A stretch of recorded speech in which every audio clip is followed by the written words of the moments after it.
Welcome back to our channel, ladies and gentlemen.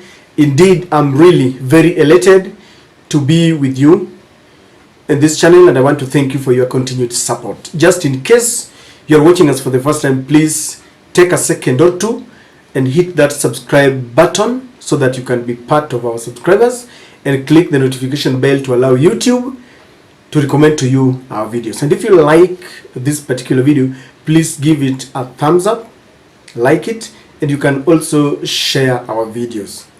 This is the greatest support that you can give to our channel, and again I want to say thank you. Now, recently the Salaries and Remuneration Commission reviewed salaries of civil servants. I think like teachers, doctors, and all the civil servants. They also did the same with the judicial staff. And this last one has caused a lot of altercation between the Salaries and Remuneration Commission and the Judicial Service Commission. Now today there was a function that was being attended, an annual function that was being attended and was being officiated by the Deputy Chief Justice, who was standing in for Chief Justice herself, Mother Koome. And they really lamented that the SRC is overstepping its mandate, and that this will not be acceptable, and it's going to really make them rub shoulders in a very negative way. Philomena Mwilu said, and I just want to quote so that you can understand what happened. The Chief Justice Koome, Martha, says, Salaries body SRC has overstepped mandate. And it goes ahead to say that the Chief Justice Martha Koome has accused the Salaries and Remuneration Commission of encroaching on the mandate of the Judicial Service Commission by settling salaries and benefits for judicial officers.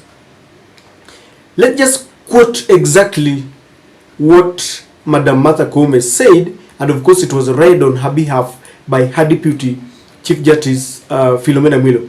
And this is what she said, quoting the article in the Constitution that she thinks corroborates and supports her argument. She said that the Salaries and Remuneration Commission has interfered with the Judicial Service Commission's mandate under Article 172, paragraph 1b of the Constitution, which is to review and make recommendations on the conditions of service of judiciary staff, which does not include remuneration and benefits for public officers. That is what Madam Martha Koome said. It didn't end there.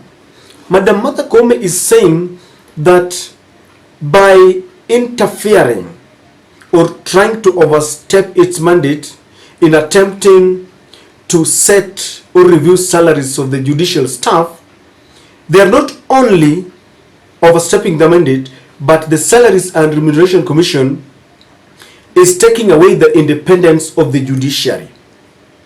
That is one thing that she said. The other thing that she said, because I want us to talk about these three, only these three that she talked about.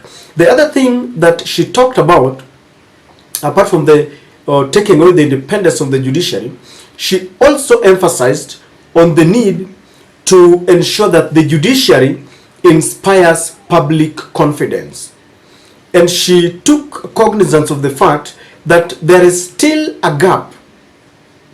There is still a gap between the public and the judiciary. There is no confidence.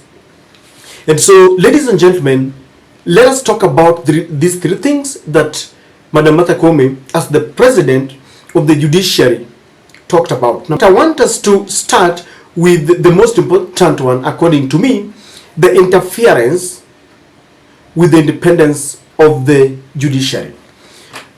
The judiciary, if you ask me, is never independent. And this is not the first time that we can safely say that judiciary is never independent. We have seen over and over again the judiciary taking orders from the executive. In fact, the friendship between the judiciary and the current president, the current administration, started way back before the elections. When we saw the cases against Sakaja, when we saw them rule against the BBI, and of course we knew that something was cooking.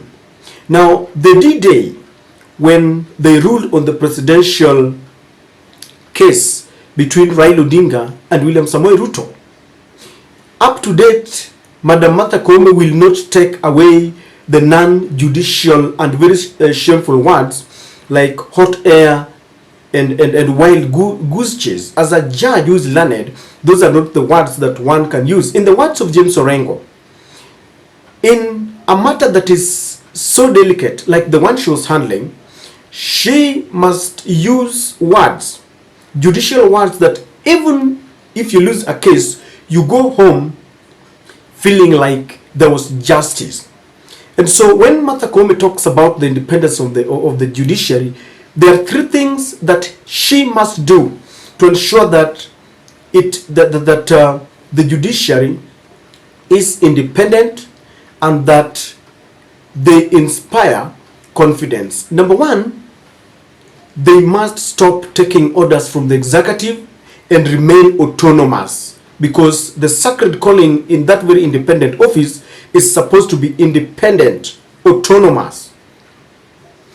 The day they stop taking orders from any other quarter, because we've got only three arms of the government, the executive, judiciary, and the legislative arm of the government. Both of them are taking orders from the executive. The day she stops taking orders, there will be judicial independence, and this will inspire confidence within the public. Number two, Madam Martha Koome must ensure that they bite, because as it is, the judiciary looks like a toothless dog. We have institutions and people from the government who do not obey court orders. And I'll give you an example. There was a time during the demonstrations when the Embakasi East Member of Parliament was apprehended. And when he was taken to court, the court ruled that he was to be bailed out. When they were still trying to process the money that was meant for bail, he was rearrested against the orders of the courts. And the policemen were in court with the tear gas. I mean, this was just too much. Of course, after a lot of pressure, Madam Martha Koome was forced to issue a statement, condemning the act. But then I'm just saying that they must ensure that their orders are obeyed.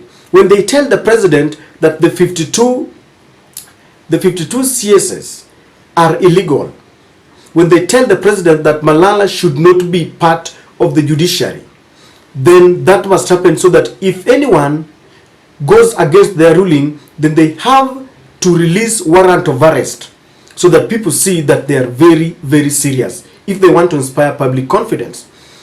Number three, Madam Martha Koome must ensure that she fights corruption within the judiciary. Lawyer Ahmed Nasir has consistently said that our courts will rule in favor of the highest bidder. In fact, if you think I'm lying, just try to go to the villages and see people who are struggling, they have altercations and fighting over some land. Even in the cities, you will see them ruling in favor of the person with the highest bidder.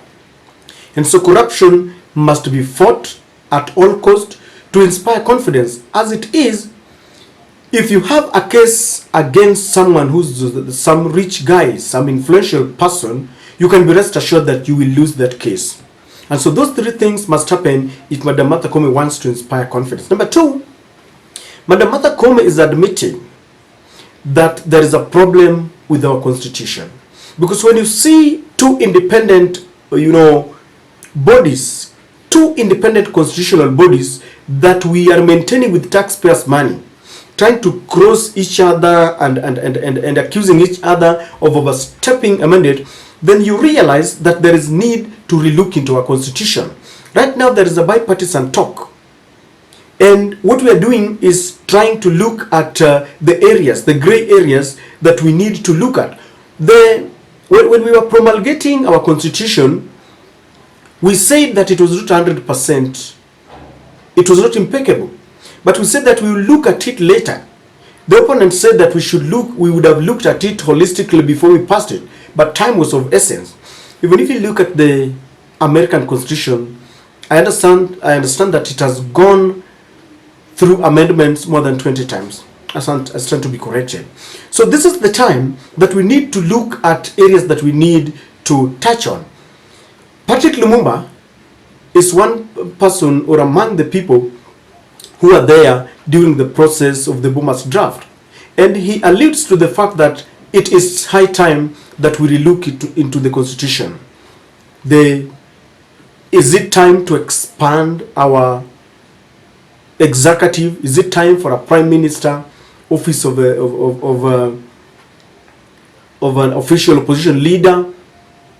Is it time to maybe look at the functions and the roles of a deputy governor? What are the functions of the Judicial Service Commission and that of the